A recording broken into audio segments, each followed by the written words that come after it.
नागिन का बेटा बल्लू सेब तोड़कर खा जाता है। सेब खाने के बाद उसके गर्दन में जलन होने लगता है। उसके बाद बल्लू जोम्बी जैसा करने लगता है। तभी अचानक से बल्लू के मुंह के ऊपर हाथी का सर आ जाता है, जिसके कारण बल्लू का सर भारी हो जाता है और बल्लू हाथी का सर को निकालने की पूरा कोशिश करता है, लेकिन हाथी का सर बाहर नहीं निकलता है। इसीलिए बल्लू जल्दी से अपने माँ के पास जाने लगता है। तब तक बल्लू की माँ नागिन घर से बाहर निकल ही रही थी। नागिन जैसे ही अपने बेटे को देखती है तो वह घबरा जाती है और बल्लू से पूछती है, ये हाथी का सर तुम्हारे मुंह के ऊपर कैसे आया? बल्लू बताता है कि मैंने एक बड़ा सा सेब देखा और उसे खा गया। उसके बाद से मेरे सर के ऊपर हाथी का सर आ गया है। माँ, इस हाथी के सर को बाहर निकालो, मुझे बहुत ज्यादा भारी लग रहा है। नागिन बोलती है, तुम यही रुकना, मैं तुरंत आती हूँ। ये कहकर नागिन हनुमान जी के मंदिर जाती है और प्रार्थना करती। तभी अचानक से उसके हाथ में सेब आ जाता है। नागिन सेब को लेकर जल्दी से बल्लू के पास जाती है और उसे सेब खिलाती है। सेब खाने के बाद बल्लू ठीक हो जाता है और बल्लू खुश होकर नाचने लगता है। 3 सर वाला चुड़ैल का बेटा जंगल तरफ से होकर नागिन के घर आता है। वह देखता है कि सामने एक बकरी घास खा रही है।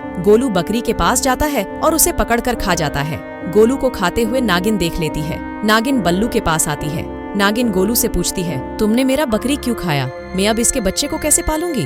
गोलू बोलता है, मुझे बहुत जोर की भूख लगा था, इसीलिए मैंने इस बकरी को खा गया। नागिन गोलू के ऊपर जादू करती है और उसे पिंजरा के अंदर कैद कर लेती है और गोलू से कहती है, जब तक तुम्हारी माँ यहाँ पर नहीं आ जाती मैं तुम्हें नहीं छोड़ूंगी, और अगर मैंने तुम्हें छोड़ दिया तो तुम मेरे सारे जानवर को खा जाएगा।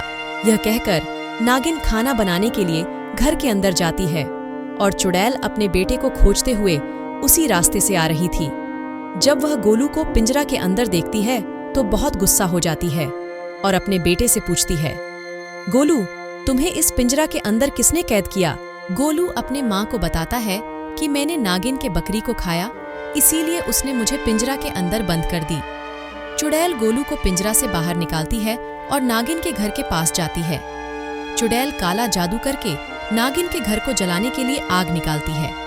आग लगने के कारण नागिन घर से बाहर निकल जाती है। नागिन रो रो कर बोलती है, मैं तुझे नहीं छोड़ूंगी। एक बार नागिन का बेटा नागेश अपने कार गाड़ी के साथ खेल रहा था। तभी वहाँ पर 3 सर वाली चुड़ैल का बेटा तारकासुर नागेश के साथ खेलने के लिए आता है और नागेश से पूछता है कि क्या मैं तुम्हारे साथ खेल सकता हूँ? लेकिन नागेश तारकासुर को खेलने नहीं देता है। तारकासुर गुस्सा में आकर पैरों से कार पर मारता है, जिससे कारण नागेश गिर जाता है और तारकासुर यह देखकर हंसने लगता है। नागेश गुस्सा होकर गाड़ी को जोर से धक्का देता है, जिसके कारण तारकासुर के पैरों में चोट आ जाती है और तारकासुर रोने लगता है। रोने की आवाज सुनकर चुड़ैल दौड़कर अपने बेटे के पास आती है और नागेश से बोलती है कि तुमने मेरे बेटे को कैसे मारा? ये कहकर चुड़ैल जादू करके गाड़ी को जला देती है। वीडियो अच्छा लगा तो लाइक और सब्सक्राइब करें।